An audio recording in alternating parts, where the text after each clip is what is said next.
I just like thought of what it's like trying to put a toddler to bed once they're asleep, and you can just like, don't wake them up, get out. And she's like, stay! And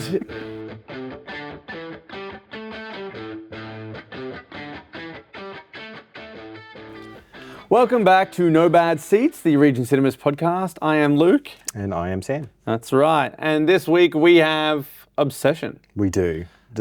Yeah. I'm obsessed. I'm obsessed. Yeah, no, agreed. But before that, let's jump into some movie news for the week. Let's just get straight into it because a lot of stuff happened this week. There was a decent amount of little like tidbits that came out. There was something we were going, what is on? What is happening at Cannes? Yes. Cannes was on this week. So because Cannes was on, there was a lot of information coming out. One that really jumped out at me straight off the bat, David Kopp, or Keop, the guy from Jurassic Park. Oh, yes, yeah. I don't know, I got to look into how to pronounce his name. Kopp, I'm going to say is Koepp. Anyway, Koepp. Something like that. We'll go with that.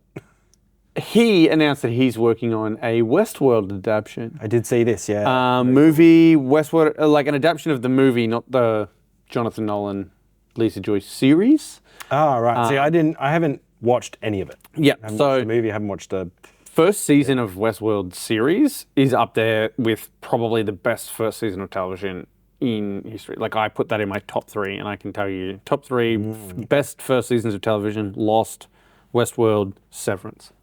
Interesting. Okay. Yeah. Anyway, Westworld is incredible, great story, but it's based on an old movie from the 70s. Okay. And that's what they're wanting to do. Now, same time, old mate Steven Spielberg has been talking about how he is working on a Western. Yep. And everyone's going, so Spielberg's doing So this is what you're doing. This is what you're doing. Notorious for working together. Yeah. So Spielberg directing a Westworld movie. I'm A-okay with that. Yeah, 100%. The guy that is known for great sci-fi, give it to him. Yep. Speaking of great sci-fi from Steven Spielberg, Disclosure Day is on the way. I can't wait for that. It's going to be so very close. He came out a couple of weeks ago and said that he's like, there is nothing from the third act in any of the marketing. Love that. He was like, nothing is being given away. I've still only watched the first trailer. Yeah, because I think this is all I want to see. Yeah. Let's just go in fairly blind now, and I'm very excited about it. It looks very cool. Yeah, so that's one thing, and would 100% recommend Westworld. James Marsden, Evan Rachel Wood, Ed Harris. HBO? Yeah. And then progressively the cast gets, but even is it Tandy Newton? Oh yeah. She is incredible. Incredible in that show. Okay. Couldn't recommend more. And yeah, definitely. I mean, first season, people get a bit thrown off as the seasons progress, and it didn't end up making. It was supposed to be a 5-season arc, and they canned it at 4. Oh. And then there was talk about potentially coming back and doing the 5th, and now they're doing this Westworld movie, and I'm like, we're not getting the 5th one. It sort of ends in a way where it could be the ending, but it could also set up one last sort of go around. Yep. So, yeah, it was a bit disappointing that it ended that way, but it was also like, it sort of ties everything together. Anyway, Westworld, that's one thing. Secondly, some sad news. Voltron, which was filmed on the Gold Coast, is going straight to streaming. Was it interesting? Was it Henry Cavill led? Yeah, and it feels like the kind of film where you've got these giant robots fighting. Now, I don't know much about Voltron, but giant robots, it's essentially, Transformers and Power Rangers combined, I guess. Yeah. I mean, I'm going to get told off for saying that because I don't know the franchise, but like looking at it, just going giant robot fights is what I'm anticipating. So that's sort of like something that you go, I want to watch that on the big screen. Yeah, I mean, yes, 100%. We did have a similar movie in Pacific Rim come out a few 10 years ago or so that didn't do well. It didn't do well at the box office, which is unfortunate because it's a great movie. The first one particularly is a great Guillermo del Toro. And it's, apart from a robot smacking another robot with a freight ship, there's a lot of other good stuff in that movie. which is really unfortunate that somehow audiences don't show up for that. So maybe that's part of it. But you look at, I suppose, Transformers. Gunman movie? No, I can't Gundam Wing? Gundam Wing is what I'm thinking of. I was like... And yeah. Is With that the Sydney one? Sweeney. That's filming at the moment. So that's with Noah Centineo? Centineo? Something like that. That's in Street Fighter. Yes. Yeah. So Yeah. he and Sydney Sweeney are filming Gundam on the Gold Coast now. Yeah, so I don't know if that's... I don't know. Like, it seems weird. Voltron's not a huge name to me. I've heard more of Gundam. Oh, really? Yeah. I don't really know. Is Voltron both of them more are of sort like of on the outside of the franchises that I was aware of. Voltron, I think, is more of like an 80s That's type probably of thing, why. whereas I think Gundam's more like Japanese-based and still popular. Yeah, okay. Right. right. So I don't know if that's sort of weighing into it. I don't know. Maybe but it's like we're making essentially the same franchise, but possibly one's going to do better. Yeah, who knows? It's frustrating seeing them go straight to streaming. Yeah. Especially when they are these sort of like big event type movies. It's like... And when it's Amazon MGM producing it, it's like they've sort of gone to down that film studio route now with MGM being purchased. So, but they do need some like big tentpole stuff for their streams. I suppose. I will give it to them. They have put out some stuff on streaming that has been great. Yeah. And hasn't felt too straight to streaming type of vibe. But then you look at it and you go, but this is an could have been on the interesting big choice. screen. This could have been like that sort of big scale thing that you'd watch on the big screen. So who knows? But yeah, that was a choice that was made. And I had one more bit of news, I believe. Okay. No, two more bits of news. Ooh.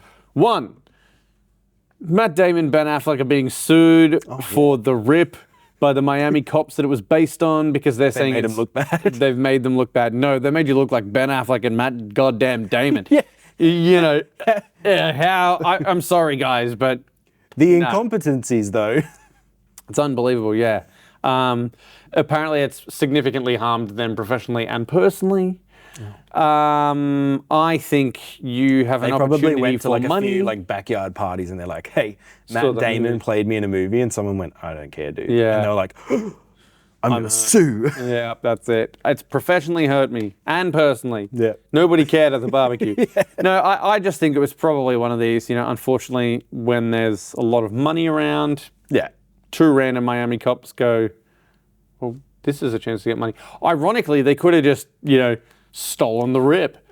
Yeah, exactly. Maybe they were like, this isn't accurate. We did steal it. Yeah, exactly. Investigations. Yeah, it's like, well, at least if we sue, that money's coming to us legally. But yeah, who knows? I mean, that's sort of ridiculous, but it is what it is. And the last one, Peter Jackson is working actively on an Adventures of Tintin movie. Because was it Spielberg who directed? I think it was. Spielberg did the Adventures of Tintin in 2011. The CGI. Peter Jackson was still involved. He obviously had a role in it, but so he was what still he's involved. saying is, we made an agreement that he would do one and then I would do one, and he did his, and then I've sat on mine for the last 12 years, and I feel embarrassed about that. But anyway, we're actively working on it, and it's coming along. So That's great. he's also actively working on like 3 Lord of the Rings projects now. It's like, what do you? But is he? Yeah. I don't need another Beatles documentary. Yeah. I love Peter Jackson. I think he's amazing at what he does from start to finish of his career. Has been brilliant. I just want to see more movies from him. Like years have gone by where I'm like, I want another Peter Jackson. Like, Is Tintin the one? maybe the whole animation thing Is of Peter Tintin's- Jackson directing the next Lord of the Rings, The Hunt for Gollum, though? No, I think it's Andy Serkis. Oh, it is Andy Serkis. That's Yeah. right. Yeah. And but Peter Like Jackson's Andy producing. Serkis very famously did a lot of the second unit stuff on Lord of the Yeah, Rings, yeah. and then did he direct any of the Hobbits, or did he just do second unit? Oh, I don't know. I just know that he's done. No, I think Peter Jackson did all the Hobbit ones too. Yeah. No, I think he was just famously doing second unit stuff. Yep. But he's done Venom. He did. Yeah. He kind of saved Venom. Yeah. So I just want to see more Peter Jackson. Yeah. I want Peter Jackson back doing the like fun live action stuff because he's always been. Everyone gives so much credit to Nolan for being this big, no CGI, like practical effects and stuff like that. And I'm like, we don't give enough credit to Peter Jackson. Lord of the Rings. Lord of the Rings. Like, think? Hobbit, I think, is probably where he got dashed Yeah. down a little bit Yeah. because everyone went, hey, this looks like crap compared Yeah. to what you did before. Yeah. Because Lord of the Rings Was is mastering. Yeah. It's just... It is funny to say, we don't give Peter Jackson enough credit for Lord of the Rings. It is, that's a pretty crazy statement, but you sort of get what you're saying. Like, I agree. Not just generally, for those he's movies, not in but- the conversation as much. Like when people are like, who are the best directors around? It's like... And it's because he's done these little like side quests and Yeah. done these documentary pieces and restoration films and things Yeah, like that. and So stuff like that. So- He hasn't been doing the big tentpole movies Yeah. like Nolan has been doing for Like the last 10 Nolan's years. just been putting one out every 3 years, Yeah. and Denis Villeneuve has been Yes. putting one out, and you're starting to get these like even like Joseph Kosinski is starting to come into Yeah. a bit more, and you're getting these names that are sort of prominent because every couple of years you're hearing about them. They're coming up and they're getting Oscar noms and things like that. So We yeah. need the OGs back. Yeah, we need Spielberg. We Yeah, get Spielberg that's back this true. year. So we're on the way. Yeah. All right, let's get into Obsession. One more little piece of news. Please. We had a little update from Matt Reeves as Batman. Oh, 2 yeah, we've this had a week, couple. Which is very cool. We've had a couple of little updates, actually. He said some stuff this morning saying, how about round 2, my friend, or something with the Penguin? Yes, very cool. So obviously we are getting Penguin again, which is Yeah. in some role, I'd say a small role. I think it's very cool. significantly smaller than even the first Batman. I mean, he got a TV series in Yeah. between, so he's been serviced well. Yeah. Very cool though, we got some behind the scenes shots of some monitors, not very behind the scenes shots, but of the monitor. It looks like we're getting another Batmobile chase, which looks phenomenal. In the snow with In the snow tires. which Matt Reeves then confirmed, yes, like someone wrote to him and was like, oh my God, are we finally getting Batman in winter? Like, Yeah. and he was like, yes, it's coming. Yes. Which has led us to, who are we getting? Maybe I'm Mr. so on Freeze. board for Freeze. Oh. But I always had the idea of like Freeze as like someone who uses like liquid nitrogen. You know, like still sort of somewhat realism because you got the last time, and yeah, it'll be interesting to see how they use it. Yeah, hopefully not too many puns this time. No, We want the puns, I want- goddammit. Yeah, bring Arnold back. He just pops in. Yeah, yeah. I used to be here. Yeah, so Looks very good. it does look good. There's also speculation that there is a passenger seat now in the Batmobile Oh. that some people could see. I couldn't quite see it in the photo that people were Did they pointing not out. have a passenger seat in the first one? Apparently not. So have to people revisit are that. speculating whether or not Robin's going to show up in some form. I don't think so. I think it Nah, would be I a think weird they're getting- choice, but We're getting Robin. I don't think so. I don't think if anything, he may have put a passenger seat in for Catwoman. Yeah. Who's not in this film, Get a apparently. baby seat in the back for Damien at some Yeah, that's it. Talia's here. little Batman like baby carrier that's got a little bat logo as it Yeah. clips together. The bat you paid for on the back credit card. So, Obsession. Yes. This movie was very good. It was yes, very, I very don't want to jump into it too quickly, but this movie just came out of nowhere. Like, I knew it was coming, got the concept, all that. I loved Obsession. I thought it was fantastic. A24 has been really pushing this and Backrooms. Yeah. Obviously riding on a lot of the hype of these two young filmmakers Yeah. that are doing their first feature film. So you've got Curry Barker who did this, and then I can't remember the guy's name. I know, I can picture him, but But Backrooms that's doing looks- Backrooms. Yeah, also and fantastic. he did the short films of Backrooms on YouTube. So like they're putting a lot of money and I've seen a lot of articles behind these two being like, Yep. these are the future of filmmaking. Awesome. And Awesome. As it sort of goes, you always get those kind of articles when someone young does these amazing things. And Curry Barker with this is just phenomenal. I was astounded. I came into it, I think I'd seen the first teaser or the first trailer or something like that. I was like, I don't need to see much more. Like, this looks cool, different concept. I was just blown away. It was way scarier than I thought it was going to be. Yeah, I don't even know whether scary is necessarily the word that It's more creepy. It's Like creepy it and really unsettling, gets and under your skin. they linger on moments for a long time, and they do like a really good use of like weird reverse shots Yeah, that are some, made like, to weird look movement. like so that it's Yeah. just weird sort of styles and movements and things. Yeah. Honestly, There's some really cool lighting tricks in there. Yeah. That like I just was like, this looks insane. Yeah. No one would usually do this, but they've done it and it looks crazy. Absolutely. I just thought it was just one of these films, like, as I said, I didn't know what to expect. And it took me on a ride. Yeah. You know, blew me away. There were a lot of moments where I thought it was probably a little predictable. Yeah, there was a few times where we actually said the line before the line came. Yeah. But not in a way that was bad. It was just like, oh, I see what's coming, and It was almost like we were kind of joking about like, oh, they're going to do this because that's what you want to happen. Yeah. And then they did it, and you were like, oh, dear. Exactly. It was, you would want this thing to happen, it happens, and then you see the result of that thing happening. And that's what I mean. It's predictable in a sense that everything that you think, oh, I hope that this is where this is going, it delivers on those things and then takes you for a ride on that delivery. Yes. Because sometimes you think, oh, I hope this happens, and then something weird happens, and then the weird thing that happens is like way beyond. Yep. Like, as a result of this thing, it's like, yes, I got this right. I knew that that was how this was going to play out. And then they take that and like amp it up to 10. And then it's like, yep, cool. Right.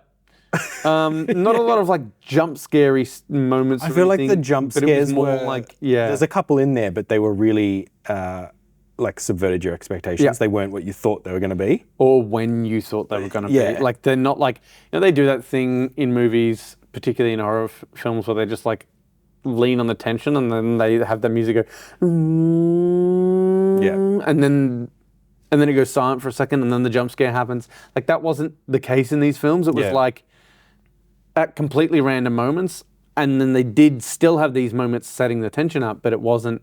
A lot of, as I said, a lot of time spent lingering, and I think that was where you made it really unsettling. Yes, definitely.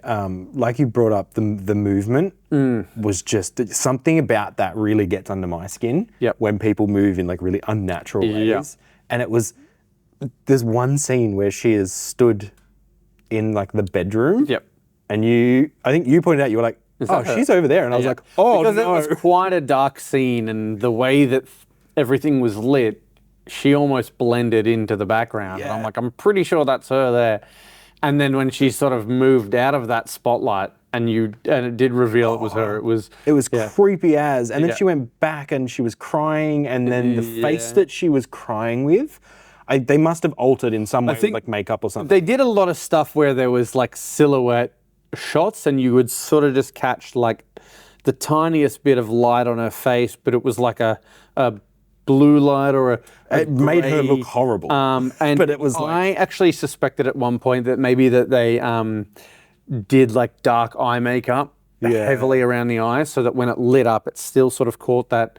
because her face looked horrific. Yeah, but you were like, it's still her, but it's not quite her. And that's it. It's not lit up enough that you could even tell that there was dark. It just looked like a shadow, but it just made it eerie. There was a couple of moments like that where they did the silhouettes. Silhouette stuff that played well with the lighting, and you could catch her eyes really well in There's it. one at the doorway where she comes to the doorway, and there's light behind her from the lights on the porch or whatever it is, and no lights in front of her. Yeah. So she is black. She is pretty much completely black. There's the tiniest hint of light where you can see like a tiny little bit on her like cheek or something like that.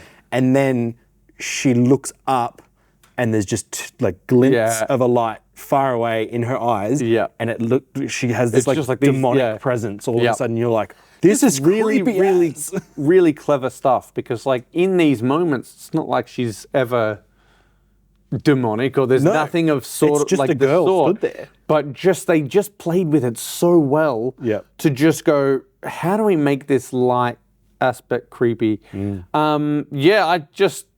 did some really, really nice stuff with the lighting. The camera, so there wasn't much camera movement in this as well. I noticed there was a lot of locked off shots where it was just frame, person talking, moving around the frame. Occasional dolly, occasional. And those moments where they used the movement were used superbly. There's a couple where they kind of jibbed down, Yeah. which were really good. So you'd start up here and then the camera would slowly go down to reveal what was happening like on the lower like level, and you were like, oh no, this is terrible. The in the scene in the bedroom that we were talking about in the dark, there's one where the camera pans around. That was nuts. I don't know how they pulled, like, I don't know if that was just well timed, what it was, but the way it moved, I was like, this is creepy as. There was so many moments like that where they used lighting and movement so well to like really make this amp things up, creepier than anything I've seen in a long time. What do you think of the lead guy? Because I feel like for a lot of the movie, Baron or Bear, as he's known as in the movie, spends the time going, I don't know what's going on. I don't know. And it was just like great because it was like he was like really happy, and then it was just like, like, and he was freaking out. It was like he was this perfect lens for the audience because it was just like, this is too much. I don't know what's going on. Oh, okay, no, everything's this is great again. He just all of a sudden you're like, oh no, this has gone too far. He did a great job. She was amazing. She was fantastic. Yeah, she is phenomenal. There's certain points where she snaps in and out of what's going on. Yeah. And I was just like in awe of like it's when you're playing a character like that, and she was able to snap back and forth so easily between, you know, the version of her that has been created and who she was prior. There's a couple of moments where you're sort of seeing. I feel like we haven't really said much about the premise of the movie, which is essentially he finds these things called one wish willow, which apparently are a real thing. Curry Barker's dad, I saw a reel with Curry Barker's dad being like, I'm so proud of my son. Here is the original one wish willow. And he has one that like obviously is an 80s collector's item.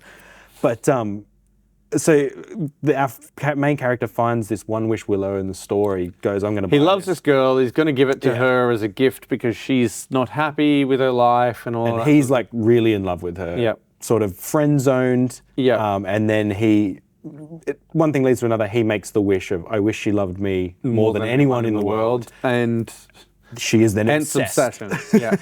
And obsessed is the right word. Some of the parts made me laugh so much where like he was like, I'm going to go to the bathroom, and then she would just scream no. Or can I wait outside the door? Yeah, things like that. And you're like, it's Crazy Girlfriend on a whole nother level. Like the one that made me laugh the most, and I actually sort of made a joke midway through it, was just this like locked off shot, them lying in bed, her asleep, him eyes open, and then him just going, checking if she's awake, and then just like trying to ease her off and just move it away. And I just like thought of what it's like trying to put a toddler to bed once they're asleep, and you can just like, don't wake them up, get out. And she's like, stay! And it's like, that's exactly what it's like. And then, that's what made me laugh. That was my favorite. All the parents that watch this will be like, yes, I know that. But yes, it was like lots of those sorts of moments where it was just so over the top. I think we mentioned it's a lot funnier than we expected too. Those moments, like really, they're funny, but they're terrifying at the same time. It really rides that weird line. Unhinged. Unhinged in a good way. Definitely. I watched a couple of interviews with Curry Barker, and he was saying that one of his favorite horror movie, I think it was his favorite, was Hereditary. And I think there's definitely some elements in this that lean into that, like even like we were saying in the dark room and things like that person. Some of the weird movement. I mean, it must be a weird full circle moment for him getting this film in A20, like produced by A24, when that's like one of A24's like highlights, you know. And he's cool. Like, so he and his friend Cooper, who is in the movie, plays Ian, who I thought did a really good job. I was really surprised. This is their feature film. First feature film, sorry. I don't know about Cooper if this is his first feature film, but they do a lot of like skits online on Instagram and TikTok and things like that. And they're really fun. They're a bit weird. They're a bit out there, and they're a bit take these like interesting twists and turns, and you're going, what the hell's going on? So it's just really cool to see that like this is kind of your next generation of filmmakers that have started just making what they want, and then basically someone being like, yeah, we like your idea, here's a couple $1 million to make it.